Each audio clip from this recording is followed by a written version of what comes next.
Faz algum tempo já eu estava com vontade de pregar aqui a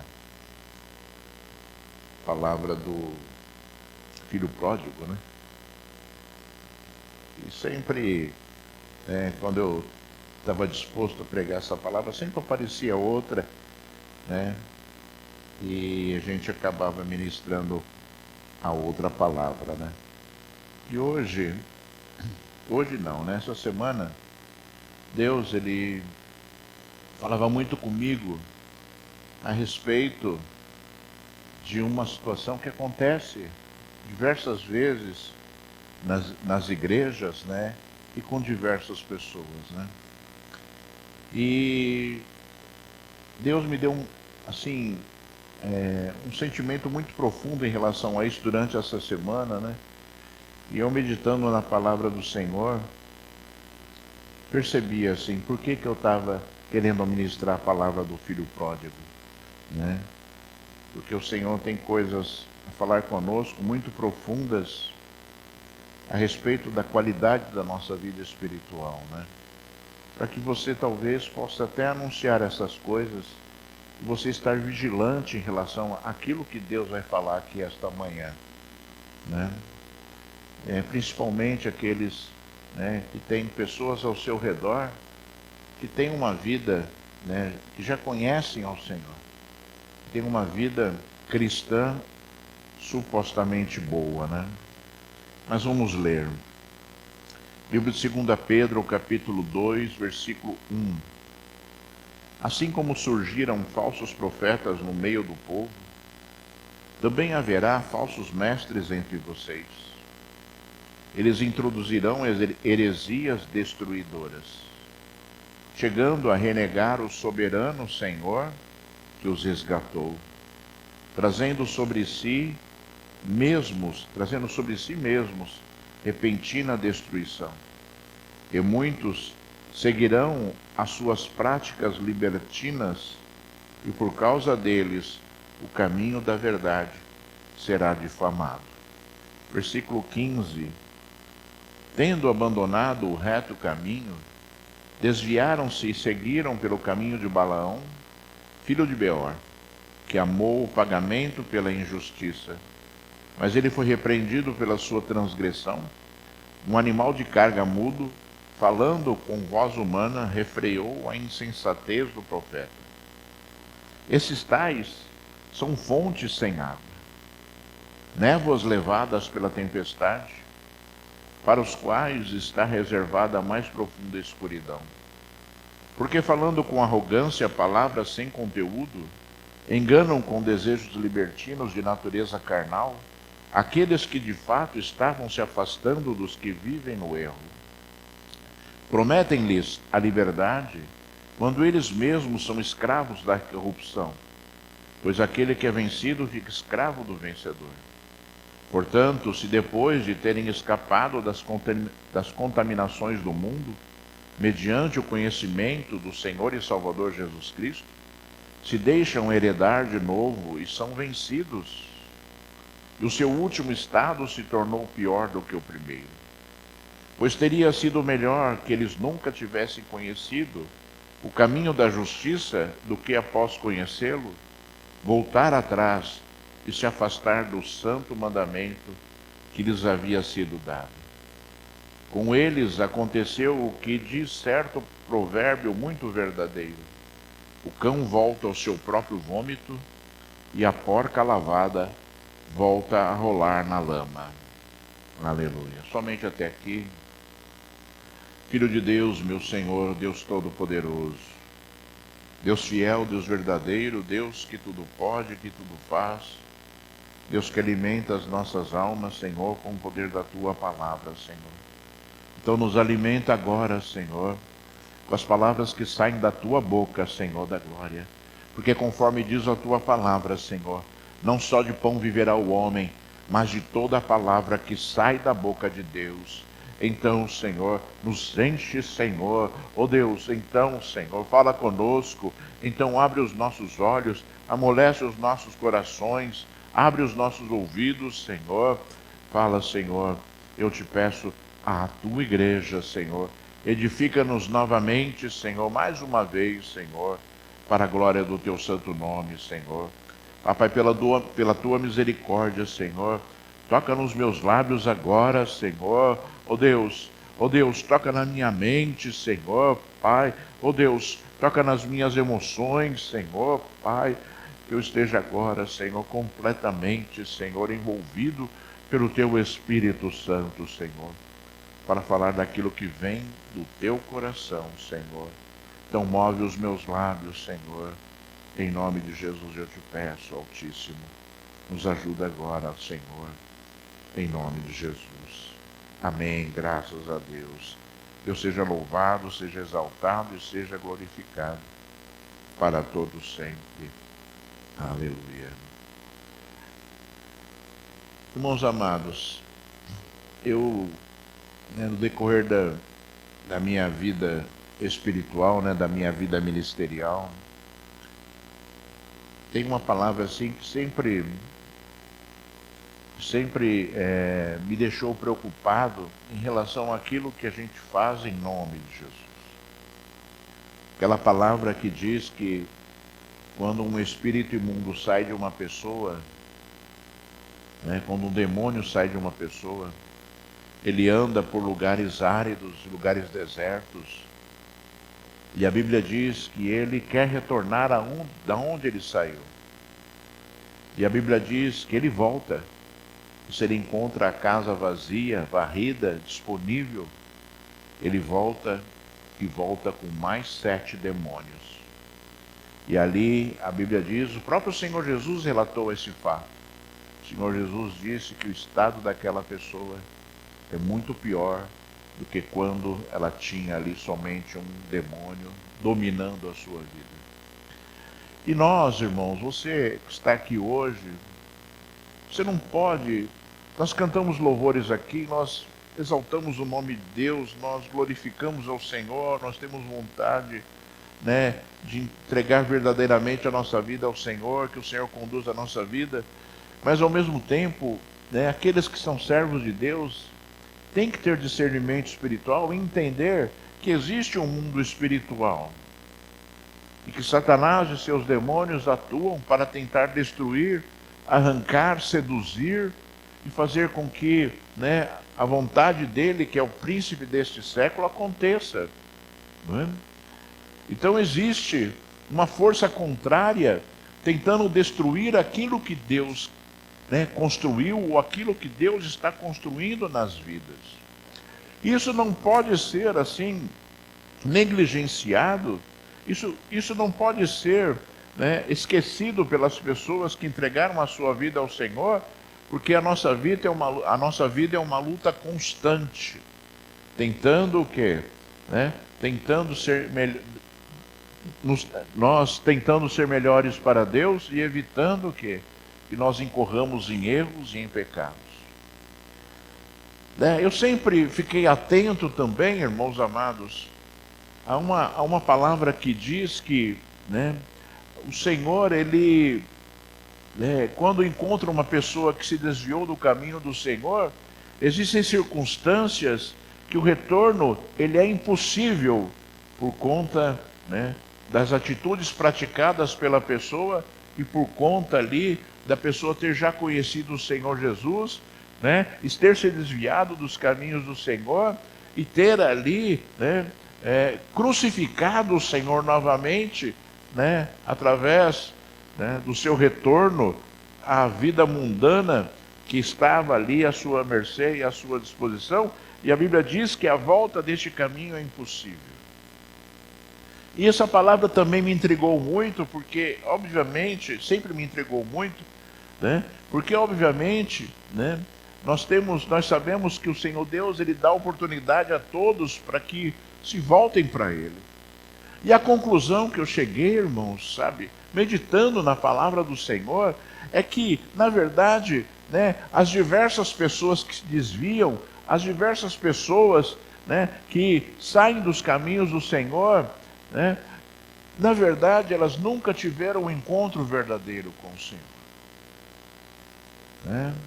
E talvez seja por isso que A palavra de Deus é tão forte quando diz assim, olha, a pessoa que se desviou, é impossível se voltar de novo para o Senhor. Porque talvez aquele que se desvia e volta para o Senhor, né, de forma que é recebida pelo Altíssimo Deus, talvez nunca tenha verdadeiramente entregado a sua vida ao Senhor, por isso o Senhor o recebe novamente. Por isso o Senhor aceita novamente aquele caminho, aquela pessoa na sua presença, né? Um exemplo disso talvez seja Judas Iscariotes, né? Judas Iscariotes, que estava na presença de Deus, conhecia o Senhor, ouvia as palavras do Senhor, traiu o Senhor, e o único caminho definido para ele foi a morte, né? Foi a destruição através das suas próprias atitudes. Então eu creio, irmãos amados, né? Eu creio que aquele que teve um verdadeiro encontro com o Senhor, aquele que, né, verdadeiramente entregou a sua vida a Jesus, ele não tem capacidade mais de se voltar para o mundo, ele não tem mais condições de se voltar para o mundo, de abandonar o Senhor e de estar fora da presença de Deus. Por isso, né, talvez, né, você olhe, talvez se você fizer essa reflexão, talvez se você tiver esse entendimento, você olhe para pessoas que você conhece e que se desviaram do caminho do Senhor, e você verdadeiramente encontre e veja que verdadeiramente aquela pessoa nunca entregou a sua vida ao Senhor de forma verdadeira e de forma forte, né? Sempre agindo talvez de forma superficial, e a superficialidade leva a qualquer, né, em qualquer circunstância, em qualquer momento, que a pessoa saia do caminho de Deus, porque simplesmente, né, não teve experiências com o seu Deus.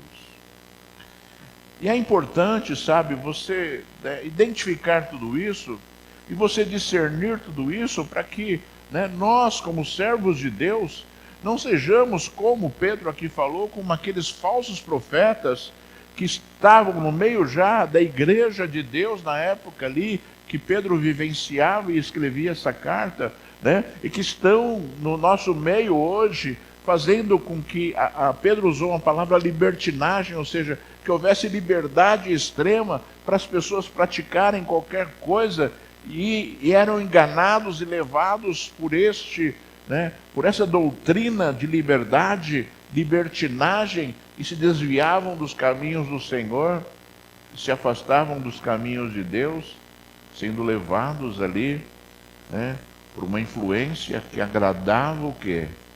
Agradava a alma, né? Por que a igreja é superficial hoje em dia?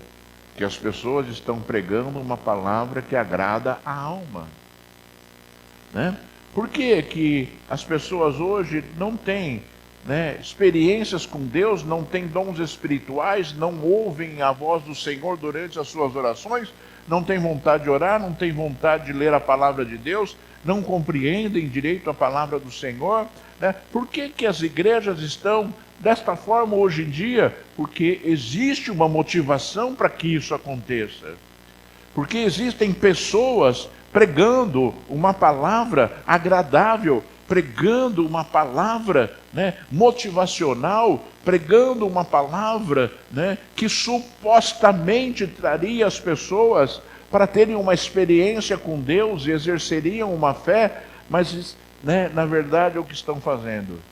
Levando as pessoas para o inferno de forma sutil, né, de forma enganosa, né, corrompendo o coração das pessoas, né, para um evangelho fraco, para um evangelho que nunca Jesus pregou. Que nunca Jesus pregou. Por isso, irmãos, sabe, você não se iluda, né? Você não se iluda por notícias, por circunstâncias que você vê, ou por pessoas que levantam a sua mão entregando a sua vida a Jesus, porque a verdadeira entrega da nossa vida a Jesus vem pelo nosso contato com Deus e pela nossa fidelidade. Vem pelo nosso testemunho, conforme disse Jesus, né? Pelos frutos nós conhecemos a árvore, porque uma árvore boa não pode dar frutos maus, e uma árvore má não pode dar frutos bons. Né? Jesus, ele nunca tentou influenciar os seus discípulos ou as pessoas que ouviam a palavra do Senhor a serem pessoas que enganavam a sua própria vida com rituais. João Batista foi um desses que condenou claramente ali os rituais quando os judeus iam ali se batizar, simplesmente porque ouviam a palavra que João Batista pregava e tinham medo, e João Batista os chamou de cobras, raça de víboras, que estavam tentando fugir da ira vindoura de Deus. Jesus era duro, Jesus pregava uma palavra forte, Jesus ele não passava a mão na cabeça de ninguém, muito pelo contrário, Jesus exigia uma postura firme e forte das pessoas em relação a Deus. Jesus exigia que as pessoas mudassem verdadeiramente o seu caminho. Porque depois que as pessoas recebiam ali a bênção da conversão, a pessoa tinha que mudar de vida. Não existe chance de uma pessoa se converter e a pessoa não mudar de vida. Não existe chance de uma pessoa viver Deus e viver as coisas são do mundo, de forma igual, de forma dúbia, vamos dizer assim, viver as coisas são de Deus de forma dúbia. Deus sempre condenou isso, dizendo que o povo de Israel ele cambaleava por dois caminhos. Elias, ele repreendeu o povo de Israel dizendo isso: até quando vocês vão cambalear por dois caminhos? Uma hora está num caminho, outra hora está no outro caminho. E nós como servos de Deus devemos zelar pelo testemunho público das nossas vidas, para que as pessoas que estão sendo iludidas e enganadas pelo evangelho fraco, pelo evangelho mentiroso, compreenda e entenda a verdade do caráter cristão, a verdade de uma pessoa que vive Deus, a verdade de uma pessoa, que verdadeiramente se converteu ao Senhor. Nós zelamos pelas coisas que são de Deus, porque verdadeiramente Deus mudou a nossa vida, Deus transformou a nossa história, e nós não abrimos mão dos valores de Deus, independentemente daquilo que nós vemos ao nosso redor. Irmãos,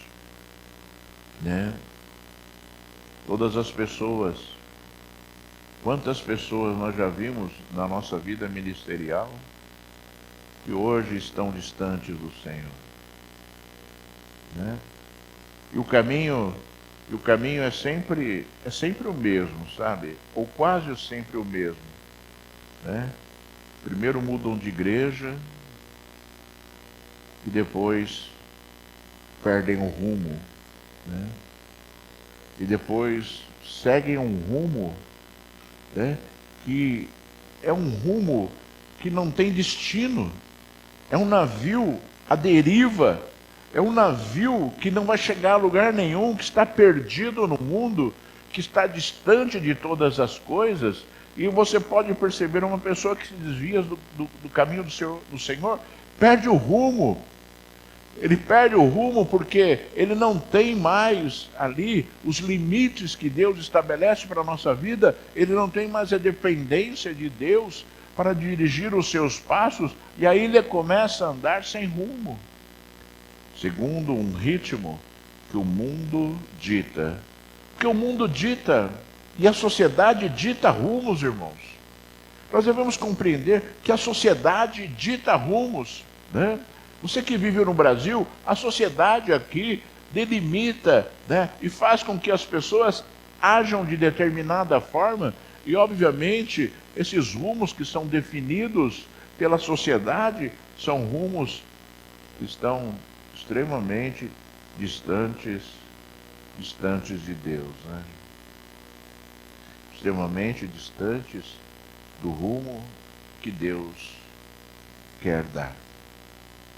Voltando a parábola do filho pródigo, né? Quando Jesus contou a palavra do filho pródigo. E olha, irmãos, foi Jesus que falou. Foi Jesus que contou uma história, que é uma história que acontece. E acontece na maioria das vezes, porque se não fosse assim, Jesus não contaria.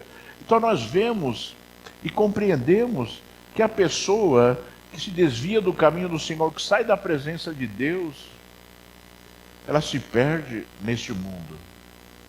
Independentemente se ela tem riquezas ou não.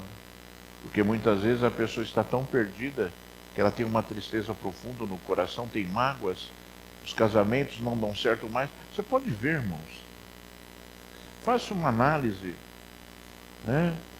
As pessoas sem Deus hoje se casam e logo se separam. Existem conflitos insuperáveis, né? Nos relacionamentos, em relação à vida conjugal. E ali já se tornou extremamente normal. A quantidade de casamentos é inferior à quantidade de divórcios. É algo terrível e algo inimaginável, né, para alguém que conhece o Senhor e que um dia, né, na frente de um homem de Deus, se comprometeu perante o Senhor, se comprometeu perante Deus de que ali aquele relacionamento seria eterno, seria inacabado. Mas as pessoas, elas se esquecem dos compromissos que elas fizeram diante do Altíssimo, diante do Deus vivo, que estava disposto a abençoar, a cuidar, que estava disposto ali a orientar, que estava disposto ali a fazer parte do lar e da família estabelecida e constituída.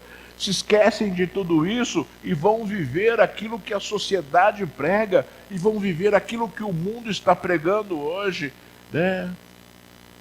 Que basta querer e haverá ali, né, a destruição de algo que foi consagrado a Deus, de algo que foi ali estabelecido por Deus. E talvez, irmãos, tudo isso, obviamente, talvez tudo isso esteja acontecendo porque, em primeiro lugar, as pessoas, quando fizeram o seu compromisso com Deus, no seu casamento, não entendiam que estavam fazendo isso, né? E quando entendiam, não valorizaram aquilo, né, que se comprometeram a fazer perante Deus, e aí se afastam dos caminhos do Senhor, simplesmente como se fosse algo extremamente banal. Como se fosse algo assim que pode acontecer a qualquer momento e em qualquer circunstância na vida das pessoas. O filho pródigo, né, que é uma mensagem divina, né, uma mensagem poderosa de Deus, né, para aqueles que estão na presença de Deus e pensam se desviar, né, e Deus mostra, e Jesus mostrou ali o resultado daquilo. Deus, né, Jesus mostrou ali a consequência da atitude, né, o estrago que aconteceria, na pessoa que assim praticasse essa atitude, né? E esse estrago, muitas vezes, irmãos, acompanha a pessoa durante quase toda a sua vida, independentemente dela voltar para os caminhos do Senhor ou não, dela ser recebida novamente pelo seu Senhor, como aquele filho, né, depois de sofrer tudo, depois de perder tudo e sofrer, retornou ao seu pai e foi recebido como filho novamente, né? E a expressão que Deus fala, e a expressão que Deus faz, e a expressão que Deus dá para aqueles que se desviam do caminho do Senhor é muito forte, como o cachorro que come o vômito que ele havia feito, e como a porca que depois de lavada, né, voltava ali ao lamaçal, né? Como, né, os demônios ali que saem de uma vida e depois, né, eles voltam e encontram a pessoa, né, disponível, voltam mais fortes. E o Senhor Deus disse nas duas situações que o estado daquela pessoa é muito pior do que o estado que ela estava antes de entregar a sua vida ao Senhor. Então,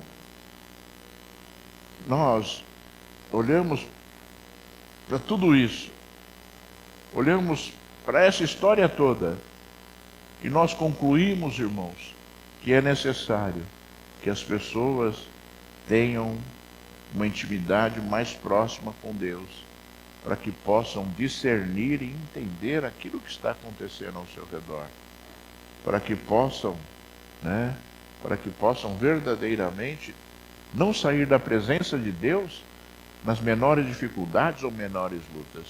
Você que entregou a sua vida ao Senhor, você que está aqui hoje, que entregou a sua vida ao Senhor, você tem compromissos com Deus. Você tem obrigações espirituais com o Senhor. Sabe? Não adianta você querer viver uma vida superficial na presença de Deus, porque isso não satisfaz o Senhor Deus. O próprio Senhor Jesus, ele disse isso, que nós devemos amá-lo e amá-lo com toda a intensidade do nosso coração. Que nós devemos buscá-lo com toda a intensidade do nosso coração. As pessoas que se alicerçam na intercessão do pai, da mãe, do pastor, dos obreiros da igreja, de qualquer pessoa que seja, que estão alicerçadas nisso, jamais conseguirão alcançar o objetivo de Deus na sua vida. As pessoas devem se alicerçar, numa vida de fé e de entrega a Deus, porque a intercessão faz parte das nossas vidas e é necessário, mas nós vivemos baseado no poder de Deus na nossa vida e na resposta que Deus dá às nossas orações. E na resposta que Deus dá às nossas orações. Sabe, irmãos, você que é um servo de Deus, nunca se satisfaça em buscar ao Senhor, em buscar o socorro de Deus. Vou usar essa palavra, buscar o socorro de Deus, porque muitas vezes nós buscamos o socorro de Deus porque nós dependemos da misericórdia dele. Buscar o socorro de Deus e não se sentir, você que busca o socorro de Deus e não se sente aliviado por ter pedido ajuda de Deus, você precisa tratar a sua vida espiritual, você precisa, buscar mais a Deus, intensificar mais, as suas atitudes em relação a Deus, para que Deus possa te fortalecer e você seja uma pessoa que tenha uma fé inabalável, conforme Deus deseja que você tenha. Conforme Deus deseja que você tenha. Quando Jesus ele fala determinadas palavras muito fortes, e nós falamos aqui diversas já dessas palavras, quase todos os cultos nós falamos das palavras de Jesus, das palavras fortes de Jesus, daquilo que Jesus falou, e deixou decretado no mundo espiritual, que aqueles que me amam fazem a minha vontade, que aquele que ama mais pai, mãe, filho, irmãos, do que a mim, não é digno de mim, tantas palavras que vão levar muitas pessoas para o inferno, e as pessoas ainda assim não se convencem, começam a acreditar no Deus que é pregado hoje. É um Deus que aceita tudo, e que está disponível ali para qualquer olhar que as pessoas deem a Ele e não estão dispostas a mudar de vida, que Deus responda. Deus não é assim, irmãos. Deus nunca foi assim, Deus nunca agiu assim. Deus nunca aceitou o pecado. Deus nunca aceitou pessoas que não cumprissem a palavra dele. Deus nunca aceitou pessoas que não levassem a adoração das suas vidas até a presença dele.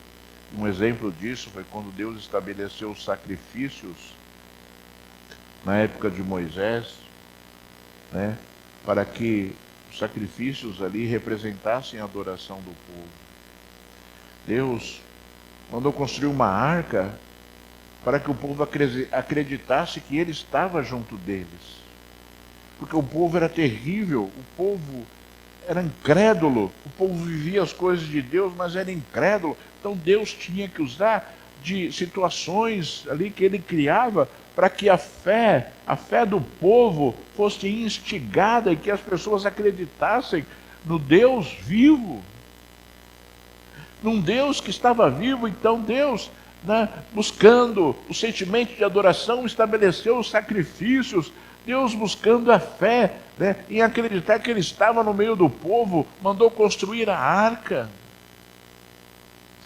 Deus, buscando a santificação plena, mostrou aos sacerdotes, que se o sacerdote errasse na sua santificação e na sua preparação para que ele ministrasse ali os sacrifícios a Deus, os sacrifícios que eram trazidos ao Senhor, Deus estabeleceu rituais de purificação e santificação, e se eles não praticassem aquilo, eles morriam. Se eles não praticassem aquilo, eles morriam.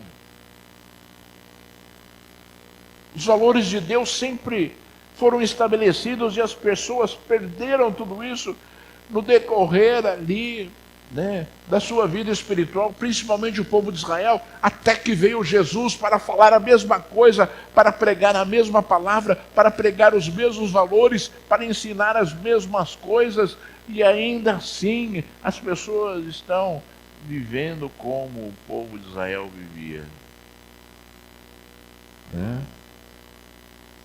Vivendo como o povo de Israel vivia, fazendo as coisas por fazer, não acreditando em nada, na força de cada sacrifício, de cada atitude que Deus exigia na lei de Moisés, simplesmente buscando as mesmas coisas que ele busca hoje. Deus buscava as mesmas coisas na lei de Moisés que ele busca hoje, igualzinho. Jesus pregou as mesmas coisas, que Deus pregou, no meio do povo de Israel, durante toda a jornada deles, desde Abraão, exigindo ali que coisas fossem cumpridas.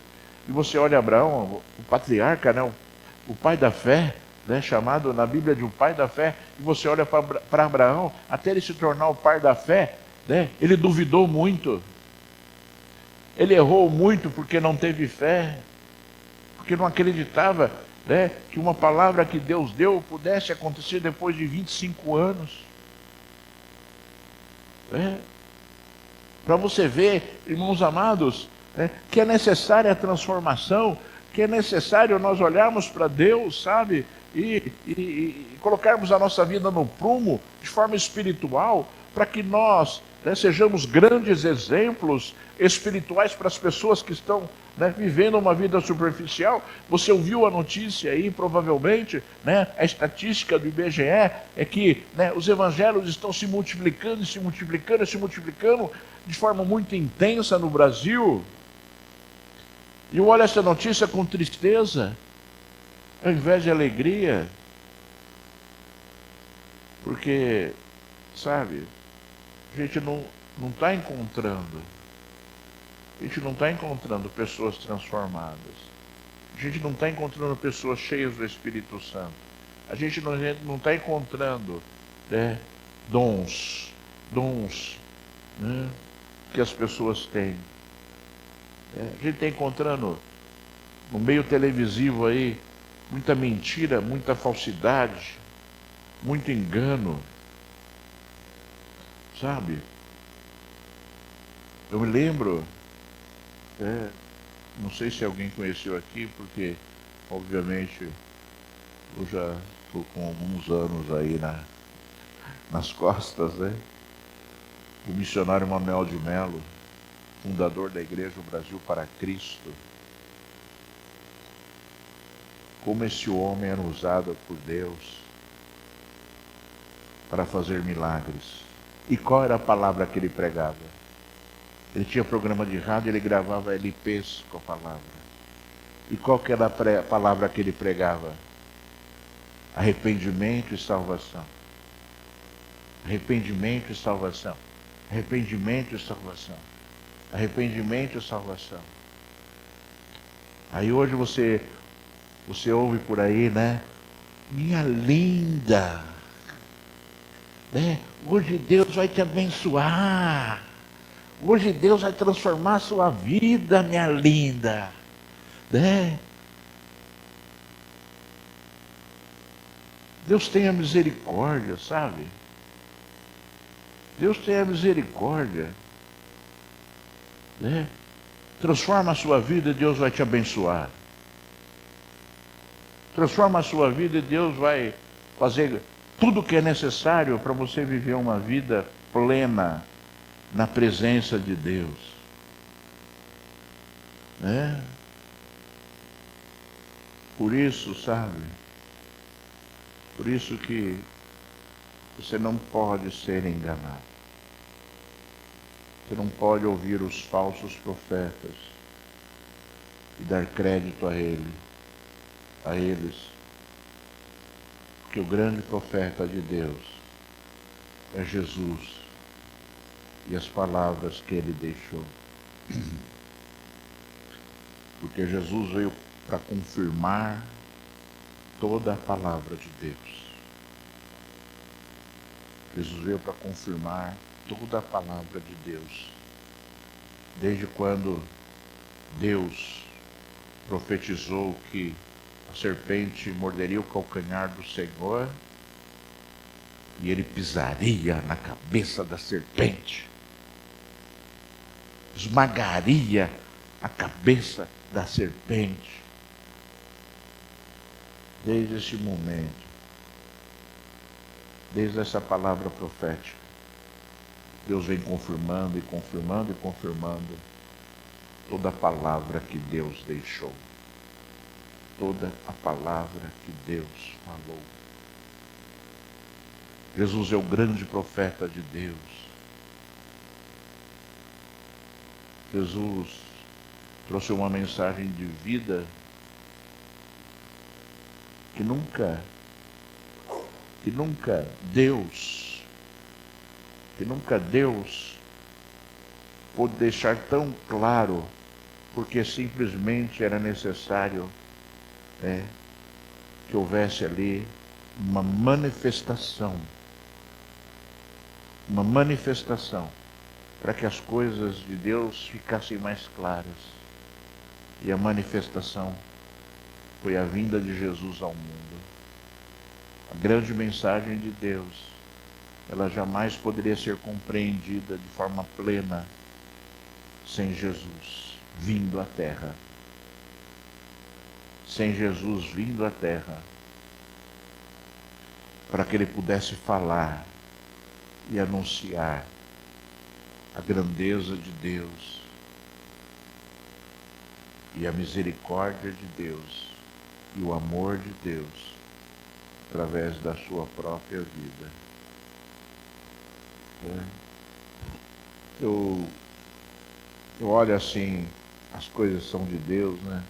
Como Deus fala. Deus amou o mundo de tal maneira que deu o seu único filho, o seu filho unigênito, para que todo aquele que nele crer não pereça, mas tenha a vida eterna. Quando Jesus disse assim, que nós devemos ministrar a Santa Ceia, né? Ministrar a Santa Ceia em memória dele.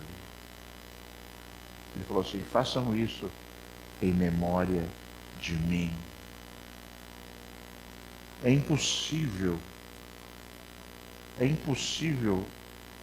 para mim é impossível não compreender e entender por que nós estamos fazendo isso. Porque simplesmente é para que Jesus seja lembrado. Quando alguém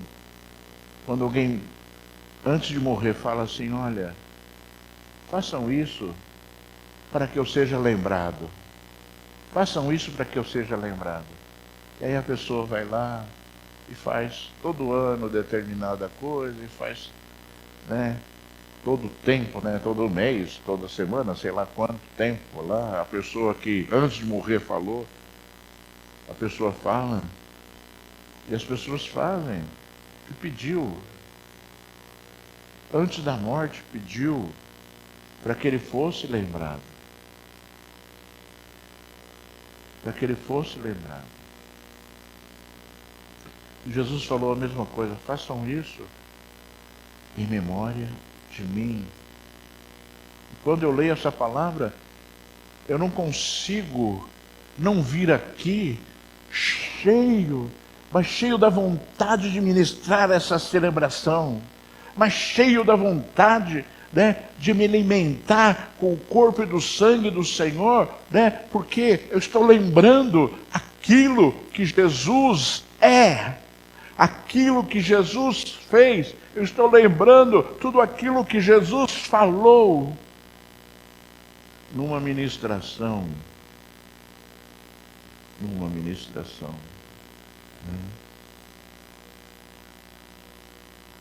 O presbítero Cristiano não está aqui hoje porque ele está com, antigamente chamava gripe, hoje é influenza, né?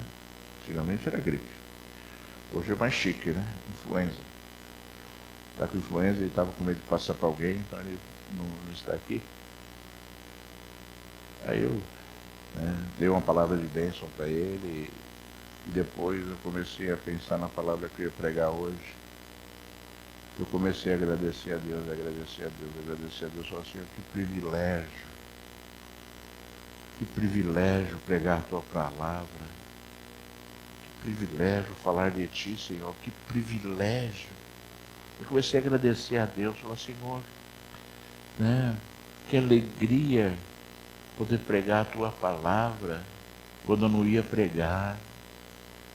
Né? Assim como, né, quando eu me lembrei que era Santa Ceia, me enchi de alegria por fazer em memória do Senhor Jesus. Sabe, irmãos,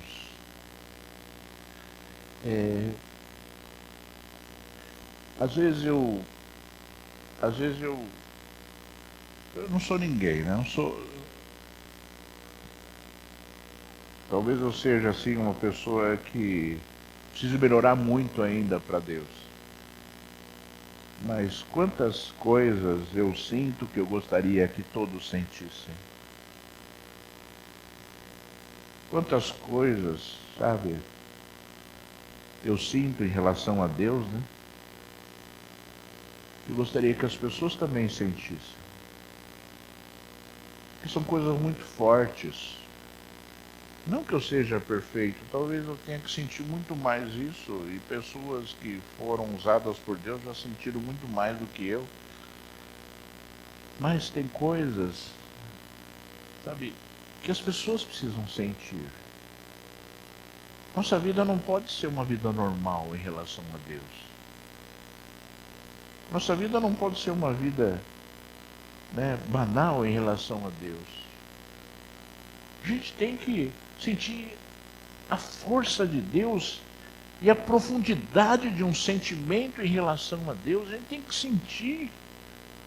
sentir, não podemos ser os evangélicos do mundo, não podemos ser as pessoas hoje que estão vivendo momentos ritualistas das suas vidas, que deixam de lado a profundidade das coisas santas para viverem a superficialidade de vir à igreja um domingo simplesmente, né, como os judeus iam se batizar, né, por medo, por temor a Deus, por temor de não ser abençoado pelo Senhor. Né? Eu tenho pavor, né, de um dia não sentir vontade de vir à igreja. Eu tenho pavor. Eu sei que se eu sentir isso, eu estarei vivendo um momento extremamente crítico na minha vida espiritual. Eu tenho pavor. Né? Então, por que a gente tem pavor? Porque é importante para nós. Porque nós somos seres humanos. Nós somos seres humanos. Nós lutamos contra nós mesmos para dominar a nossa vida. Conforme Pedro disse aqui, né? O vencedor vira senhor do vencido.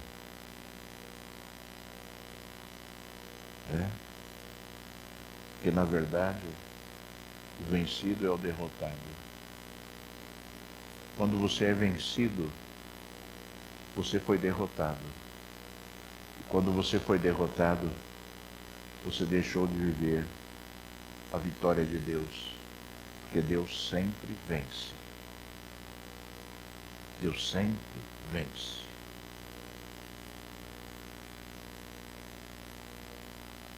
Uma vez me falaram assim que estava falando de Jesus com uma pessoa e a pessoa falou assim para mim: pastor, eu já sei o que o senhor vai falar.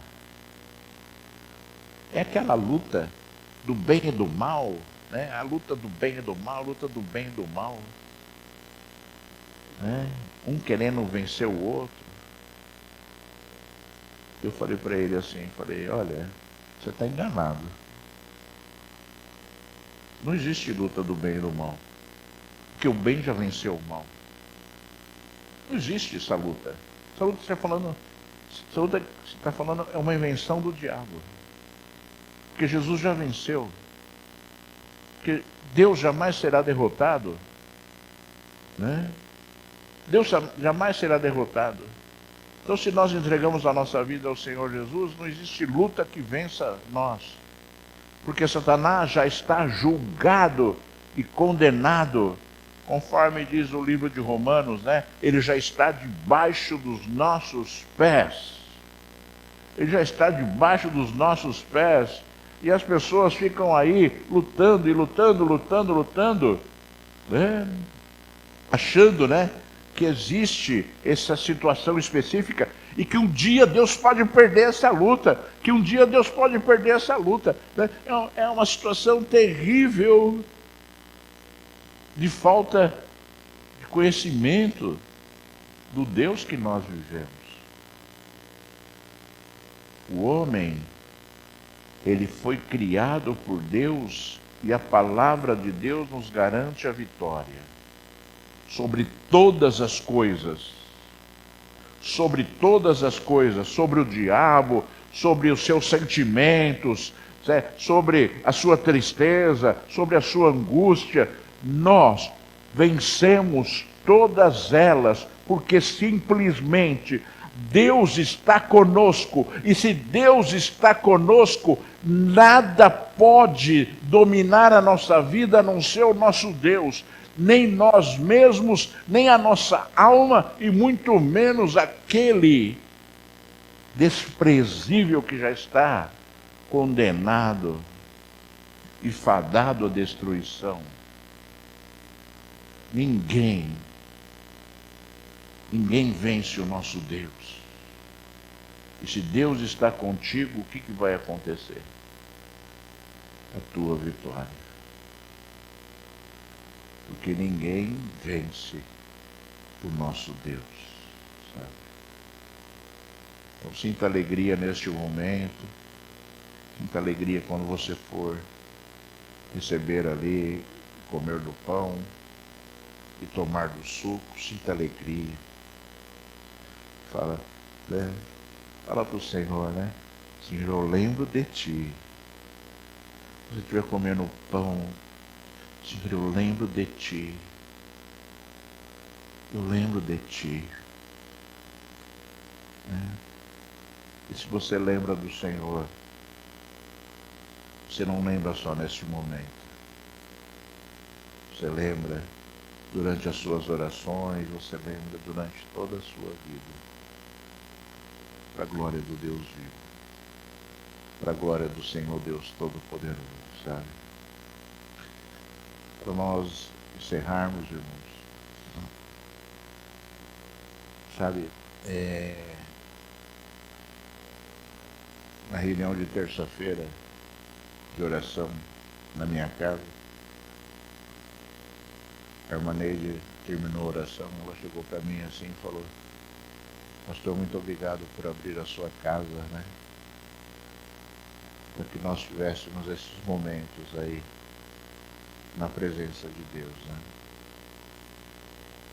Eu falei para ela assim: é uma alegria para mim fazer isso. Uma alegria tremenda eu abrir a minha casa para que ali as pessoas, né, possam ter um momento especial na presença de Deus. As pessoas possam ter um momento, sabe, diferente na presença de Deus, saindo da sua casa, tendo a oportunidade mais uma vez de receber uma oração. Na terça-feira Deus fez uma obra tremenda ali. E eu gostaria que você sentisse vontade, sabe? Você sentisse vontade. Como a irmã ali sentiu ali, né, um sentimento de agradecimento a Deus por poder estar ali. Você sinta pelo menos vontade de estar, sabe? Que são momentos especiais que nós temos na presença de Deus. Não é qualquer momento. Não é um tempo que nós separamos para fazer algo, sabe, que vai ser inútil na nossa vida espiritual. Muito pelo contrário. Isso vai, sabe, nos ajudar a sermos fortalecidos na presença do Senhor. Sabe? Isso faz parte. Por que eu estou falando isso? Não é porque é reunião de oração, que eu gostaria que os irmãos fossem. É lógico que tudo isso passa pelo meu coração, mas eu estou falando isso porque, né, faz parte de um sentimento que o crente deveria sentir. Faz parte de um sentimento que as pessoas deveriam sentir, né? De querer estar onde o Senhor é ministrado.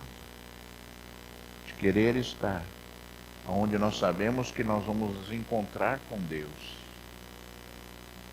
De querer estar num lugar onde nós podemos receber algo novo de Deus. Algo novo de Deus, né? Ainda que esteja frio, ainda que esteja calor, não importa. Importa que o desejo esteja no teu coração, para que você, sabe, seja cheio do Espírito Santo, seja uma pessoa que dá bom testemunho, né, daquilo que é o Espírito Santo de Deus na vida do homem. Na vida do homem. Quando nós cantamos e quando nós lemos que nós temos sede de Deus, não é qualquer coisa. Só que muitas pessoas estão falando da boca para fora. Uma adoração falsa. Uma adoração falsa. Que não deveria ser proferida da boca de quem não sente. Talvez algumas pessoas sintam sede das bênçãos, né? Sintam sede das providências, sintam sede da proteção, sintam sede daquilo que Deus pode oferecer, mas nós temos sede de Deus. Nós temos sede da presença de Deus. Nós temos sede de sentir Deus. Nós temos sede de nos encontrar com Deus. Amém? Fique de pé, eu vou te abençoar agora antes da Santa Ceia.